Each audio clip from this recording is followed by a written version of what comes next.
Hello and welcome to this Erich Fromm Study Center session exploring the lines of a defense of Fromm's humanism in the 21st century.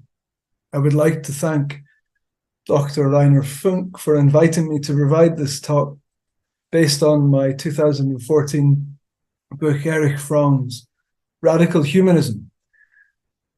Since 2014, I have continued to work on the theme of humanism in various different guises, most laterally as part of a study of the Marxist humanist tradition, of which Fromm is a central and influential member. And I think that, if anything, my sense of the need to defend humanism, and actually as part of this, to decide what it means to defend humanism, this has only grown during this period. And in the blurb for this talk, I provocatively suggested that, the humanism is under attack today as never before. I'm conscious that this is a contention that can be and will be critically debated, but with the development of post and trans-humanist philosophy, in addition to the compounded, ecological, economic, and political crises that we face today, I would maintain that it is a contention that nevertheless has strong grounds for its defense. We can discuss this in the session itself on the 7th of October. But I think part of the problem in terms of defending a statement such that humanism is under attack today as never before, but also in general in terms of discussing humanism itself, part of the problem here is being able, I think, to delineate precisely what we mean by humanism.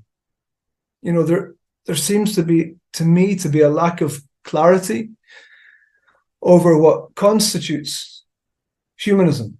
Whether you find that in the anti-humanist or the defense or the critique of anti-humanism, there seems to be a fairly endemic lack of clarity. And I think it is, it must be said, an issue that is particularly germane to the critique of humanism, that critique which enlivens the post and transhumanist philosophy that is still, I think, very much in the ascendant today, and that results in what I will argue in the talk is a caricature of humanism. But it's also an issue for those who seek to defend humanism and to make its case in the 21st century. As such, I'm very glad to be given the opportunity to give this address.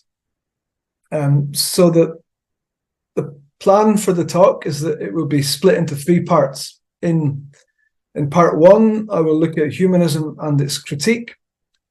Here, I plan to deal with some definitional issues concerning humanism before moving on to look at what precisely the critique of humanism consists in, and to try and unmask some aspects here that I think are problematic. In part two, I will outline Fromm's defense of humanism relative to the critique of humanism that was discussed in part one. And it strikes me strongly that there is a lot in Fromm in his writings which are scattered with explicit and quite perceptive discussions of the history of humanism. There's a lot to draw out here. To kind of draw on his own, the important distinctions he makes, and to thereby try to meet some of the concerns of the anti-humanist position relative to that. And finally, in part three, I will try to outline Fromm's own humanism as distinct from his defense of humanism, which is to say, to map out the ways in which Fromm himself puts forward a substantive theory of humanism on the basis of his own work. But I want to begin with humanism and its critique. And as I said at the outset, I think the obvious place to begin with is humanism, the term humanism itself. And again, from years of studying the issue, it seems to me that the discussion of humanism is marked by a distinct lack of clarity, that there's a real problem in terms of pinning the term down. You know, we all tend to think that we know what humanism is. We have this often instinctive or straightforward idea of what humanism is, an idea which may nevertheless vary considerably from the next person's idea of what humanism is. And as such, I do think that there is something to what the critics of humanism say when they stress the protean nature of humanism, that all too often there is an underappreciation of the different meanings behind the term, of the fact that the meanings have changed over time and that different meanings coexist in the same temporal moment. This kind of lack of appreciation of the variability and mutability of the term is again something I would level particularly at the critique of humanism. But I think it is still an issue for those who want to defend humanism. So I think we need to look at the history of the term first and foremost, and it's clear if we look at the etymology behind the term humanism, we can see the subtle shifts, and not so subtle, sometimes substantial shifts in meaning. So if we trace the term back to its roots, in Latin, we arrive at the notion of a humanus, translated as human, humane, or earthly. This is a term which in Latin has two original meanings beyond this kind of straightforward translation, and both of which relate back to classical Greco-Roman European philosophy. On the one hand, and in its broadest sense, the Latin term humanus refers to the Protagorean notion that man is the measure of all things. But on the other hand, it refers to an association with learnedness, and in particular, learnedness in terms of the classical tradition itself. So from this moment at which the term appears in the lexicon of classical, of Latin, there is a second introduction, a second modulation of the term humanus, this time as humanista or humanist, referring in this case to an individual who arises in Italian universities, it refers to the name of those who taught those subjects that were then concerned with the resurgent classical culture of the time. In this meaning, there is no particular emphasis placed on the moral values entailed by the Latin term humanus, with no particular emphasis on the Protagorean notion of man as the measure of all things. Rather, the term is focused on it in terms of a more narrow meaning, as referring to learning for learning's sake.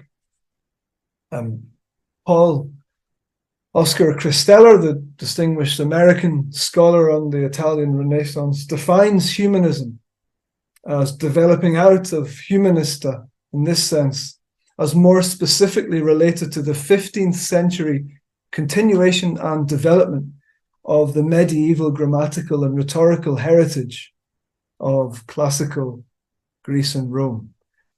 A continuation of this heritage improved by a better acquaintance, he points out, with classical literature and style. And from here, the next kind of modulation in the development or etymology of the term humanism takes us to Germany and to the term humanismus, as well as closely historically related the French term humanism. In German usage, the term humanismus, which is, I think, where the English word humanism derives from, the term again was introduced in terms of denoting classical education in general in the 18th century, with a focus once more on the achievements of the Italian humanists of the 15th century relative to the revival of this culture. And it's from here in the German usage that different renderings of the term humanismus, humanism, etc., spread all over Europe in that original meaning. But interestingly, and most interestingly for the discussion today, it is also in Germany, with the word humanismus again, another more philosophical meaning that returns to the broader Latin notion of humanus as generally pertaining to man, and as man as the measure of all things. And this arises. We can see this particularly in the young Hegelian tradition in the 19th century, in Arnold Ruge, Bruno Bauer, Ludwig Feuerbach, and to some definite extent in the young Karl Marx. And what develops here with this more philosophical meaning of the term humanismus is a philosophy bearing the name, right? Humanism, a philosophy of humanism bearing the name that is focused on the centrality of man, capital M, in general, and also on the notion of the perfection of man through changing the world relative to the normative understanding of the freedom and reason of, once again, man, capital M. And it is from this reading, in the main, that the critique of humanism that has been so influential in contemporary intellectual culture develops. We can see this in perhaps originally in certain readings of Marx. It's certainly clear that Marx himself critiques the abstract humanism of Ruge, Bauer, Feuerbach, etc., although I think Marx's relationship to humanism is somewhat more complicated, but that's a discussion for another time. But we see it particularly, I think, and most influentially in the case of Martin Heidegger, and in 20th century French philosophy and social theory in particular. So the critique of humanism, which I think it is right to speak of as an anti-humanist critique in the way that we understand it contemporarily, develops based on the sense of a need to attempt to decenter the human, which means to remove constitutive reference to humanity, certainly to man with the capital M, and in particular in the early stages through Heidegger and others, to remove methodological recourse to human consciousness, to the self and the subject as the central methodological principle from which to analyze society and the world in general. And the main or the signal thinkers of the latter part of the anti-humanist tradition, where it develops into a tradition again marked by the name anti-humanist, are people very much who grow out of an intensive study of Heidegger and Nietzsche and others. These are people such as Louis Althusser, Michel Foucault, Jacques Derrida, all of whom developed new theoretical positions that are based on anti-foundational and negative anthropological ontologies and epistemologies.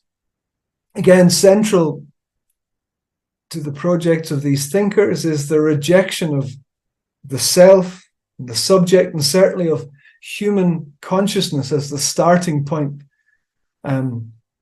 for analysis. Human consciousness as rendered through Cartesian subject philosophy, and particularly the phenomenology and existentialism of Edmund Husserl and Jean-Paul Sartre and others. Crucially, I think, in terms of discussion of Fromm, these critiques also oppose centrally this abstracted discourse of man, with a capital M. The idea that, as Marx put it, man is an abstract being squatting outside of the world and carrying out all the actions in the world, that man does this, man does that, man in general. They react strongly against this abstract discourse of man. But of course, behind the critique of this abstract discourse of man and Cartesian subjectivity are a whole series of other critical components that develop in the anti and post-humanist tradition. We have anti and post or decolonial and feminist critiques of ethnocentrism, of patriarchy, of anthropocentrism, of ableism, etc. All forms of critique that particularize this general rejection of this abstract discourse. And I think it's fair to say, in these particularizations of this abstract discourse, the Italian Renaissance and European Enlightenment, singular, often feature heavily. And in particular, the exclusionary view, as they see it, of ideas of the human that arise here based on the systematic othering of non-European peoples, of women, of animals, and others, that takes place through the false, I think we can call them false universals and reified accounts of human exceptionalism that predominate there. And I think the first thing to say is that I strongly agree with much of this critique. I subscribe to it insofar as it accurately singles out these false universals and the limited ontologies and epistemologies behind them. It's undeniable that European thought at a certain period and to a large extent today is characterized by such thinking.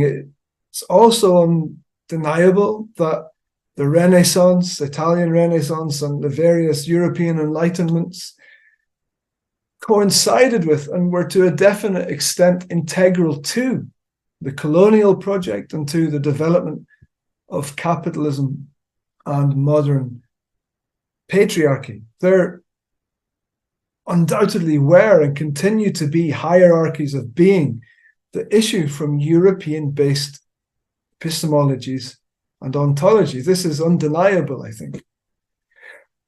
The problem I have with some aspects of this critique is, first of all, its absolutism.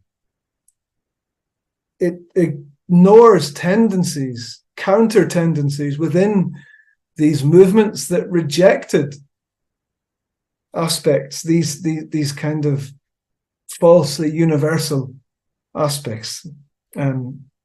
Secondly, I object to a lot of the kind of radical idealism that marks much of this critique. This is particularly true of the post-colonial critique in distinction to the earlier anti- and decolonial critique, but also I think to Foucauldian critique with its kind of associated radical constructionism in general, which has proved so influential in the academy and now commands a hegemony in vast areas of academic research. I think Foucault, certain aspects of Foucault's work are very important, but the kind of more radically constructivist aspects that have been taken and expanded by others are more problematic.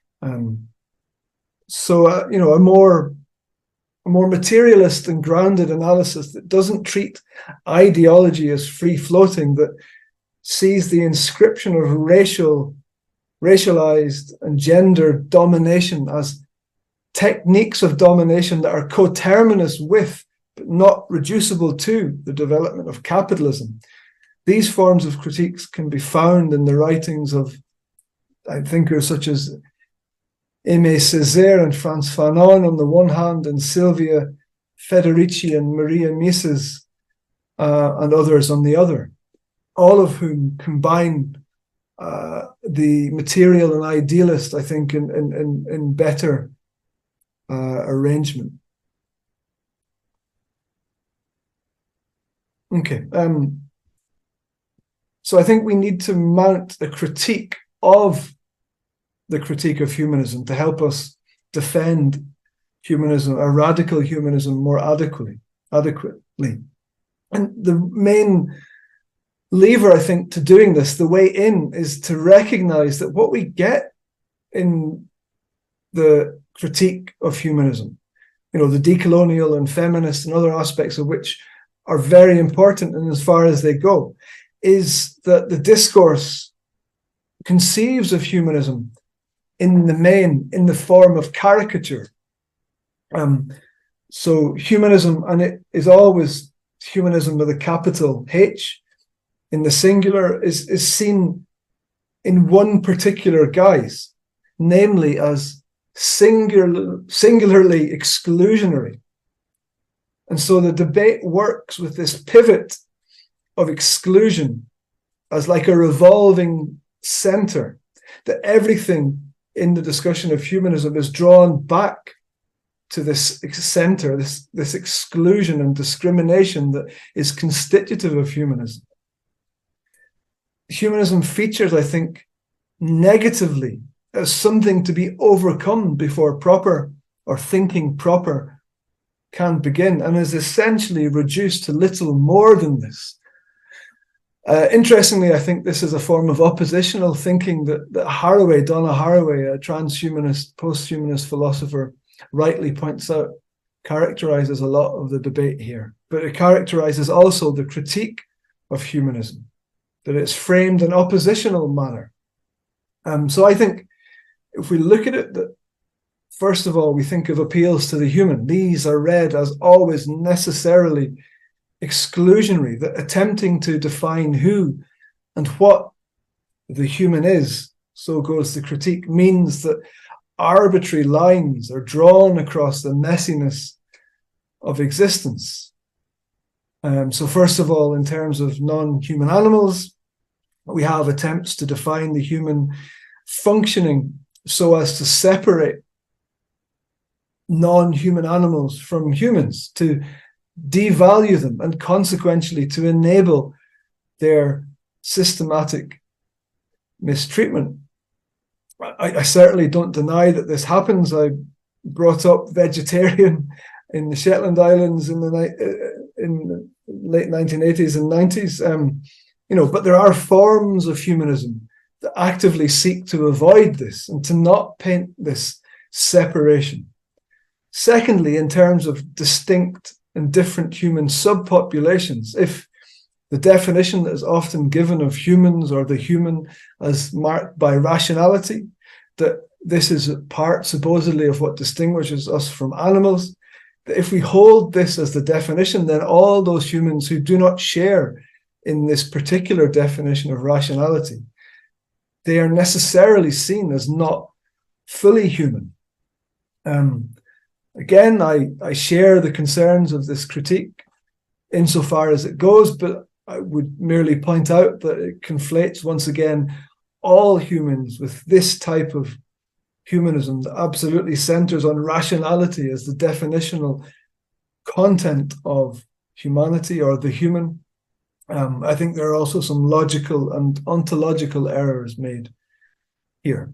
Thirdly, in the process of delineating the human, the argument goes, we invariably end up projecting the values of our own culture, its own ideas and untheorized assumptions about what is normal, what is natural, etc. And as such, people like Rosie Braidotti and also Stuart Hall, amongst others, they speak of appeals to the human and to human nature, not as explanatory, but rather as exclusionary, as alibis for domination, subordination, etc. And insofar as we can accept or I can accept aspects of this critique, which I can. It is hard to argue against the accusations of ethnocentrism here. We can see countless examples, none more so, I think, than in contemporary and classical, also political economy, that posits the naturalness of trucking, trading, and bartering, the supposedly purely rational, self-interested action of individuals that is the basis for so much of our sociology, economics, history, psychology, etc., as well as commonsensical notions of how humans behave. But again, this critique ignores the genuine and fulsome attempts to look beyond one's own culture and to develop actively cosmopolitan and democratic, non-colonial and decolonial views of our common humanity. So I think the thing that strikes me the most about the critique of humanism is that the whole debate is structured by absolutes. The critique of the subject, it absolutizes the view of the subject as wholly self-contained. This naive Cartesian belief in the simple, straightforward nature of consciousness, and it posits this as constitutive of all humanisms. Any reference to the human as a relatively discrete form of life is absolutized on the basis of a reified notion of human nature or essence. In fact, to speak in any way of essence or anything constitutive is framed invariably as speaking of changeless, timeless, Platonic ideals. Even the discussion of universalism and trans-historicality are absolutized without any sense of possible gradation. And I think what happens here is, in fact, that the very basis of the anti-humanist critique universalizes this caricature, its own caricature. The critique becomes, in essence then, its own form of sweeping statement, its own a priori, and humanism is reduced thereby to this simplistic vision. And it seems to me that this constitutes a form of blackmail, right? Foucault famously spoke of the Enlightenment blackmail, the situation whereby defenders of the Enlightenment set up a rhetorical trap that if you are not for the Enlightenment, then you must be for darkness, for ignorance, for superstition, etc. And who wants to agree to that, right? So the anti-humanist blackmail, as I see it, is the inverse of this, that you can't talk of the human or of humanism, because if you do, you assume an absolutely independent subject with an absolutely reified nature or essence, all of which means that you are a white male European imperialist, or that you are complicit in supporting the false universals of white male European imperialists. And I should stress that I do not discount the value of criticizing white male European imperialists. Absolutely defend the value of that in its place. But the discussion here, I think, is very either or, very binary. And I speak from experience in saying that it is very hard, almost impossible in academia today, and particularly if you're on the left, as I am, to speak of humanism and not to be laughed out of the room. So, yeah, this caricature of humanism, it's supported by a kind of rearguard self-policing that means that any kind of reasonable debate around these issues is automatically ridiculed and labeled as right-wing and essentialist. And I strongly contest that discussion, that contention. Okay, so it's important then, I think, to recast the debate, to try to recenter an historical, detailed study of humanism and all that that entails. And as I will suggest, I think that Fromm can help us in this. And as I said at the outset, the place to start is with the term humanism itself.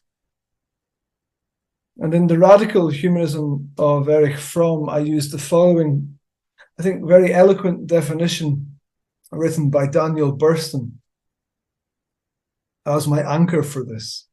Burston says, whatever form it takes and whenever it appears, humanism always emphasizes the fundamental unity of the human species, the singularity and worth of persons, and our duty to defend and promote human dignity and welfare in our time rather than in kingdom come. Humanism in all its forms emphasizes that human beings are not just the passive playthings of fate or language, ideology, etc., but they play an active role in shaping their own destinies and their own identities. Freedom, by this account, is not the mere absence of external constraint. It is something earned or achieved through reflection and diligent self-development. I think that what Burston says here captures the nature of humanism very well and is, again, quite expressive of Fromm's position, as I will try to make clear in the following sections. So I want to look now at Fromm's defense of humanism. Fromm himself discusses the meaning of humanism on many occasions. We find affirmations of Burston's positive, non-pejorative definition in the introduction Fromm writes to the Socialist Humanism volume. Here, Fromm tells us that at its most basic, humanism is the belief in the unity of the human race and man's, I will not correct Fromm here, but assume that you appreciate my difference on the use of gendered language, of man's potential to perfect himself by his own efforts. Expanding on this, he moves to place the discussion of humanism into historical, much needed historical context. He says that humanism has always emerged as a reaction to a threat to mankind. In the Renaissance, to the threat of religious fanaticism, in the Enlightenment, to extreme nationalism and the enslavement of man by machine and economic interests, and as I would argue, in the colonial and capitalist and Soviet totalitarian periods, to the struggle against various forms of dehumanization. So,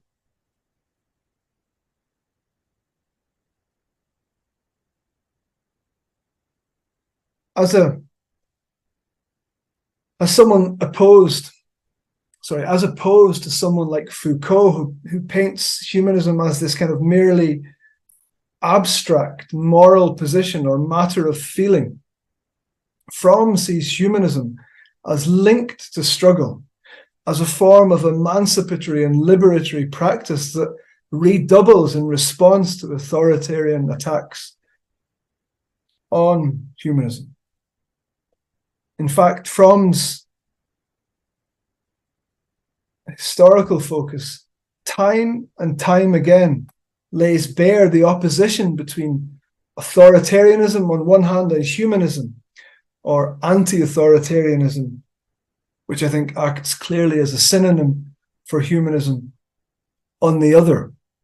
There are a series of other oppositions, including the necrophilia, biophilia opposition, that I think acts as a further extrapolation at the deep character level of this fundamental separation between authoritarianism and humanism.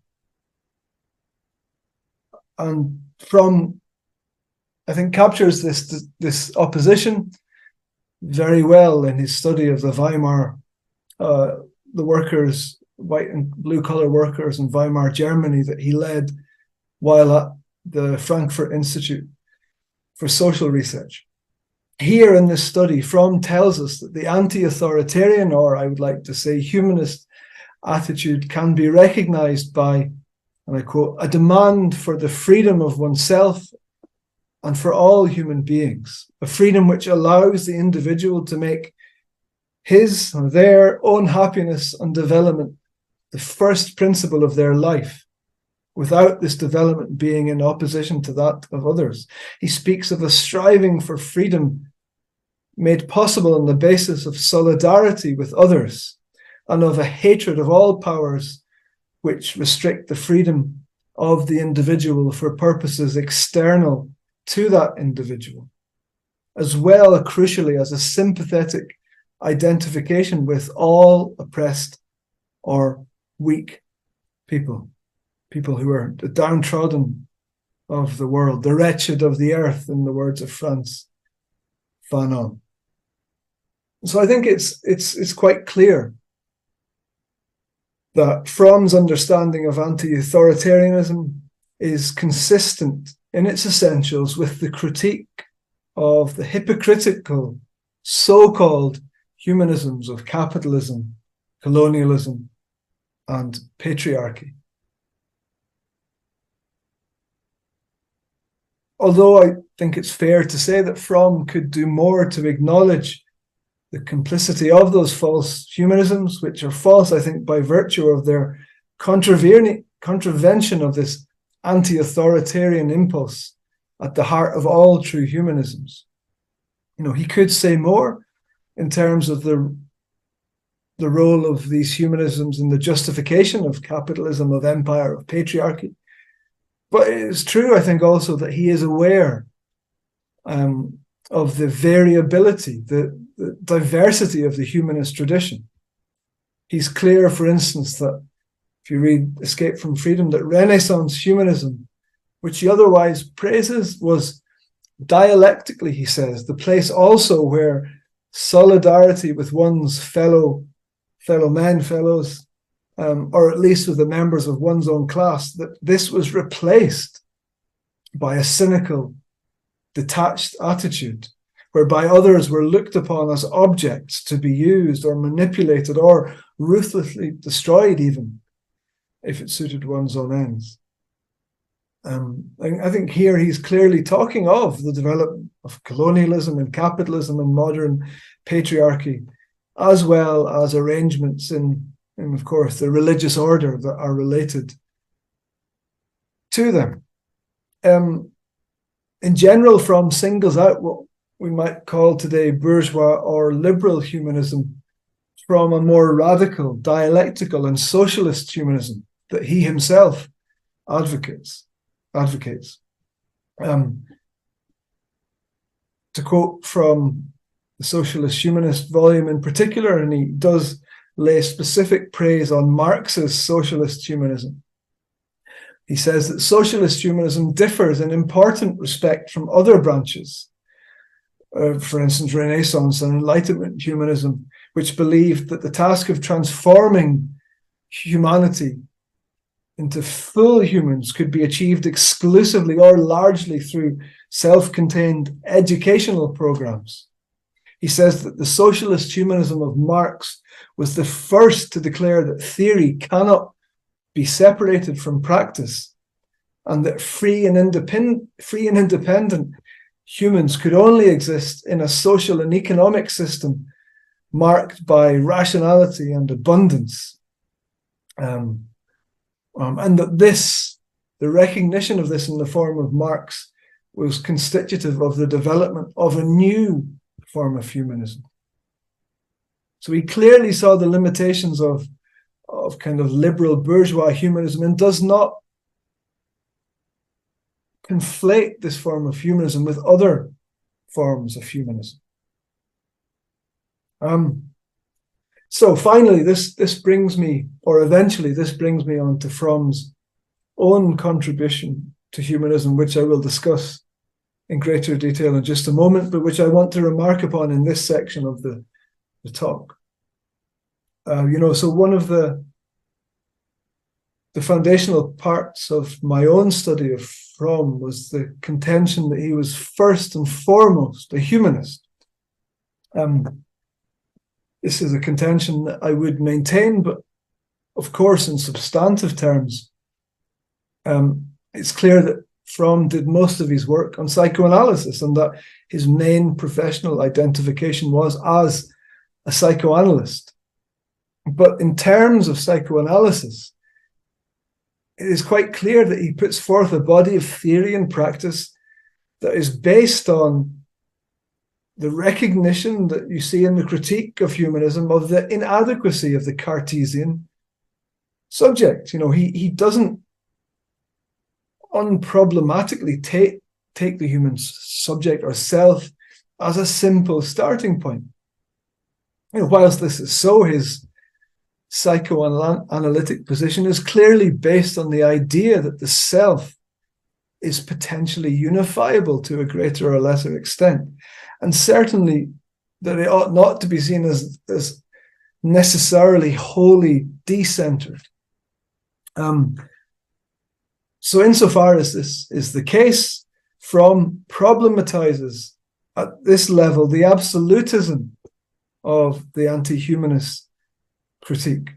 But he does much more than this. Of course, he makes humanistic and, in fact, sociologically materialist moves within psychoanalysis itself, moves that function so as to counteract the arguably more reified view of human nature that issues from Freud. Fromm famously gives the picture of hydraulic and other processes that in Freud that has some definite accuracy, I think. So the whole development of his interpersonal, relational account of psychoanalysis, it seeks to capture the entirety of the subject by uniting aspects of Marx's theory with that of Freud, or Freud's theory with that of Marx. Perhaps a better way to frame it. And of course, someone who I think it bears repeating, who argued that Marx was the more significant and greater thinker compared to Freud, it's important to stress that Fromm doesn't lapse into any bourgeois humanism in his psychoanalysis. He is clear, that the image of psychoanalysis, by virtue of its focus on the subject considered as a part of the ensemble of social relations, is that of a trans-therapeutic process, which is to say that psychoanalysis is a form of analysis that goes beyond the therapeutic relationship and necessitates not only accounting for the role of wider social and cultural structures, but also challenging and changing said structures. So the task as framed by Fromm is not that psychoanalytic task, it's not that of a priestly or monadic form of self-transformation, but of a form of self-transformation that is at one and the same time a form of social transformation. So we're speaking here of a form of inner transformation that is mutually constitutive and relies upon outer transformation and vice versa.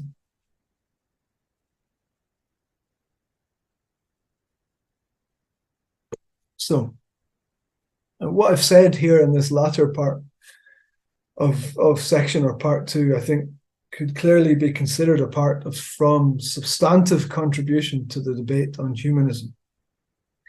But his most sustained substantive engagement with the theme of humanism, I think, is his account of normative humanism.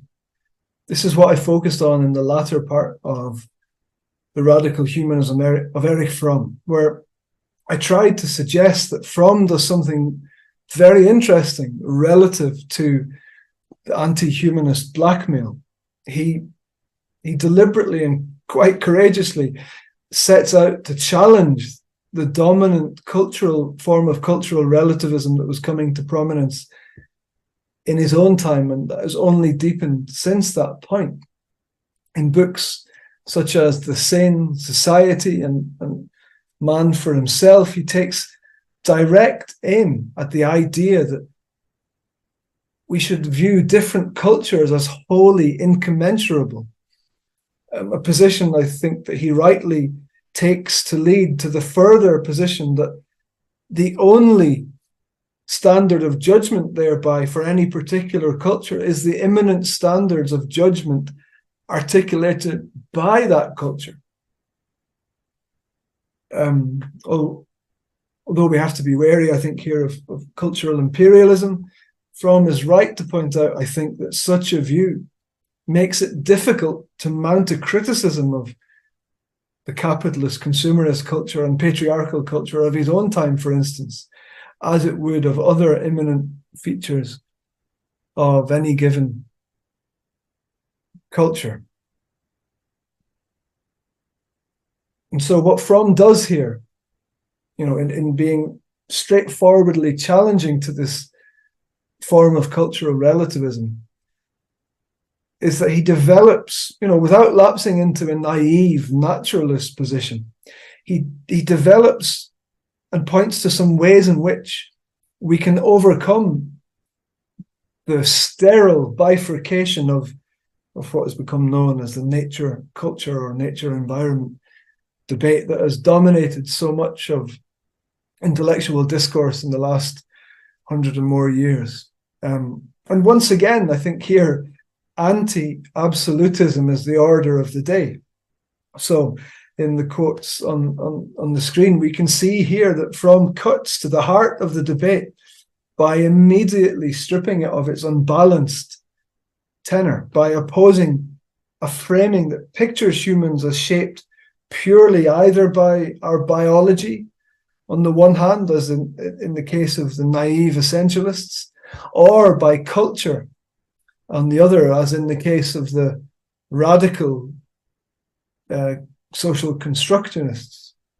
He says that, I think this is very apt, that human nature is neither a biologically fixed and innate sum of total drives, nor is it a lifeless shadow of cultural patterns to which it adapts itself smoothly. It is rather the product of human evolution, but it also has certain mechanisms and laws. In short, there are certain factors in human nature which are fixed and unchangeable.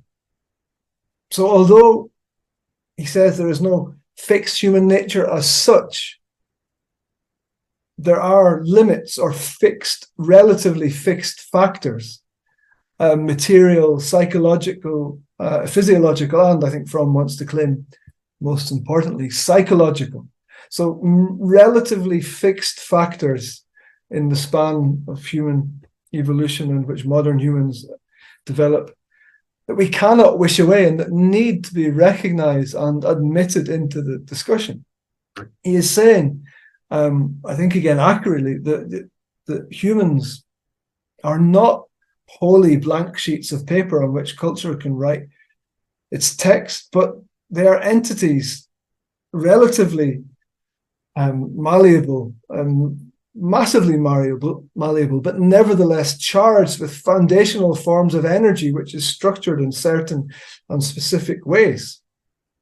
So he's telling us, I think, that humans, and yes, there is a degree absolutely of abstractionism here, that humans can adapt to a wide variety of conditions, but that they do so nevertheless on the basis of some generally discernible preconditions and with some generally discernible effects. So he's saying that there is no such thing as a timeless, immutable, and thereby completely fixed form of human nature. He's clear that human nature or human existence is bounded by and inscribed in history. He is speaking, in other words, of the fact that humans are products of evolution that come into an existence at a certain particular part of time in history and that will no doubt, maybe sooner than we think, cease to exist at a particular time in history. In fact, I think Fromm gives an account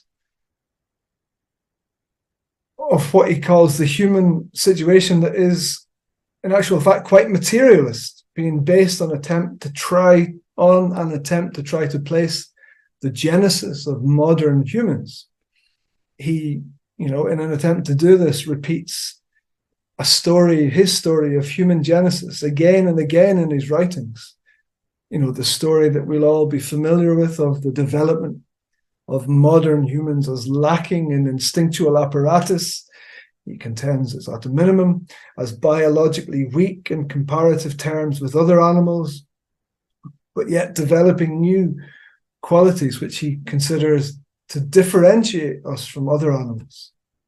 He often cites here an awareness of oneself, an ability to remember the past and visualize the future, and to denote objects and acts by symbols, the development of reason for conceiving and understanding the world, and imagination by which we reach far beyond our senses.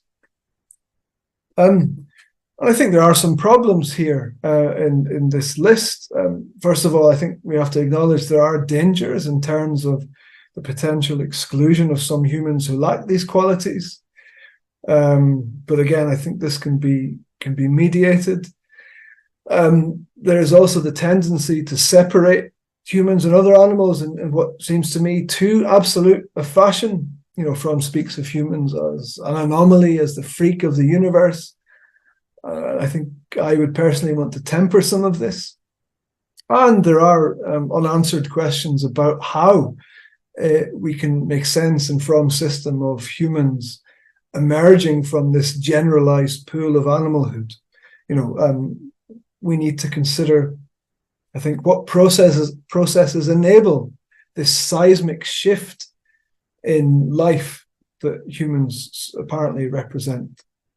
And I think Mauricio Cortina has done some good work here in demonstrating the ways in which we can temper some of Fromm's dichotomous or binary thinking here that nevertheless retains the humanist thrust, and in fact, I think strengthens the humanist,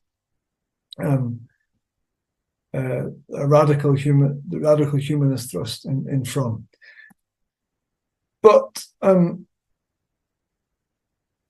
while I think we can critique some of the overblown elements in Fromm's story here, it should be praised, I think, for trying to ground the discussion of what humans are in some kind of engagement with evolutionary science. That there are different strands in that tradition, not all of which are the sociobiological strand famed by E.O. Wilson and others.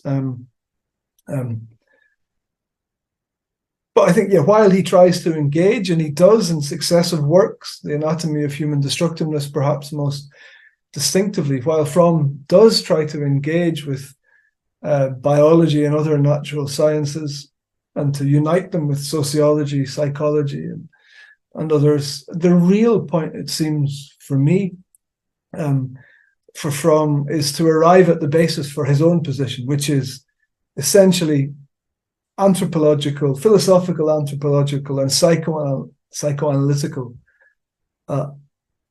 base. And I think Rainer Funk in The Courage to Human has a very good discussion of Fromm's psychoanalytical, the nature of Fromm's psychoanalytical discussion here. So what Fromm, and I will go somewhere else, but related with it.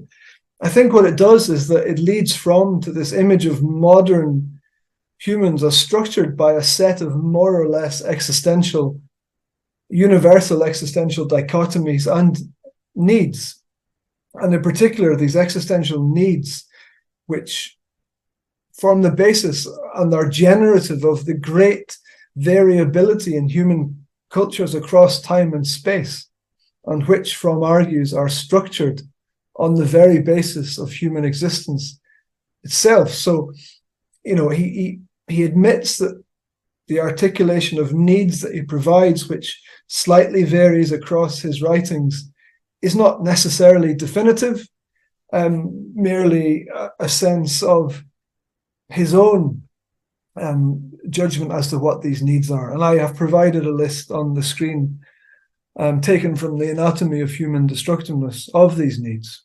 A need for a frame of orientation and devotion, a need for rootedness, a need for unity, for effectiveness, and finally, although actually perhaps quite prominent, I would think, for a need for excitation and stimulation.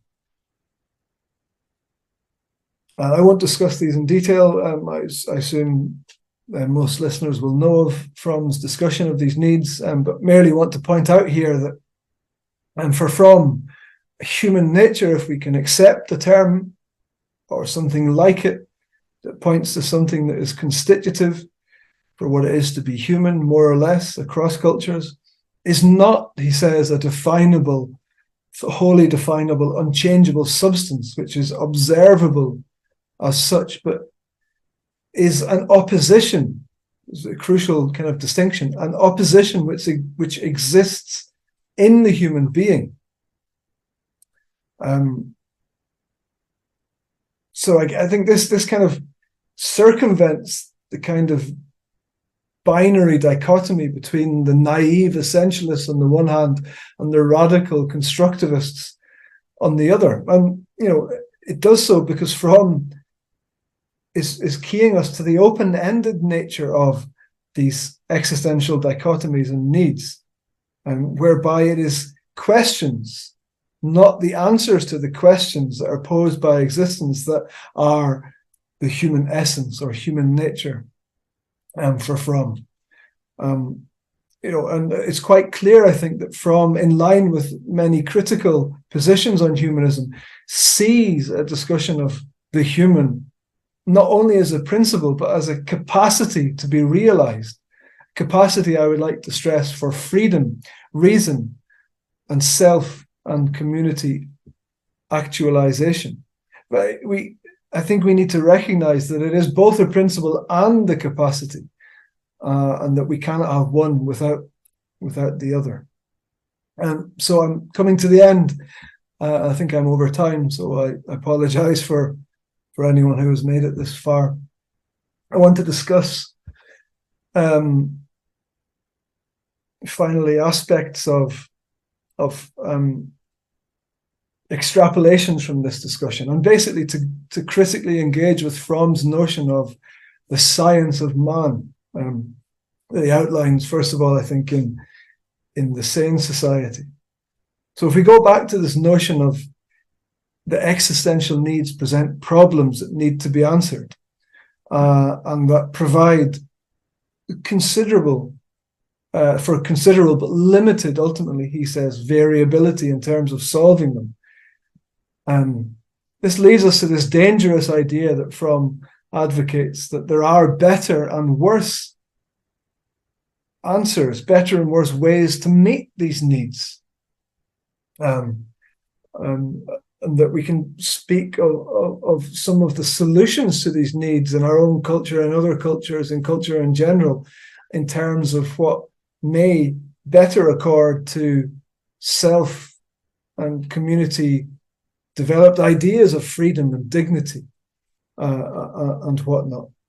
But the key, I think, is that Fromm's idea of the science of man focuses on study and experimenting in human political, social, economic, and cultural relations to try to find ways that maximize the flourishing of human individuals in culture. I mean, the language Fromm uses, I think, in the science of man is unfortunate, of course, today, and needs to be revised if we are, to defend humanism as a non-naive and non-anthropocentric and non-androcentric position, and to make clear that it is radical and in tune with many of the critiques of previous humanisms. I think we should consider reframing the science of man and speak rather of the radical humanist science of existence, or something related to this. And if so, then I think what is the case is that whether we acknowledge this or not, and I think it's clear that maybe Fromm does speak in in slightly professorial, hierarchical terms, in terms of experts providing this knowledge, which we shouldn't necessarily discount. But if we take this concept in its widest and most participatory sense, then I think this is what we are always already doing. We are already engaging in experimentation, in reflection, in participation participation and reflection on that participation and experimentation, on how to live a more fulfilling life. This seems to me to be the corollary to the humanist idea that humans, as I would like to say with other living beings, always strive to live better and more fully relative to the particular situation of their cultures at any given time. And so that whether we make it explicit or not as a science of man or a radical humanist science of existence, and I think Fromm's great virtue is he does make this explicit, is that we can see ourselves as part of this project.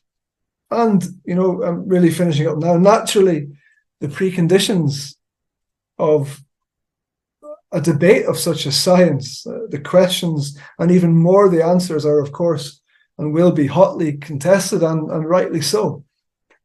But if we radically democratize Fromm's notion, then we can see, I think, that the ways in which it aligns with the post-colonial or the decolonial, the feminist and the contemporary non-hierarchical forms of Marxism and anarchism, all movements which cohere around the notion of individuals and communities struggling to define and shape their own existence. And as I said, here I think we arrive finally at humanism as a form of radical practice. That is to say, humanism as united in its practical and theoretical aspects, even if tentatively. And if this is so, maybe then we can try to push the envelope a little further. Surely we can also agree that ideas do not remain bound by national borders, particularly, I think, if they are critical and liberatory ideas.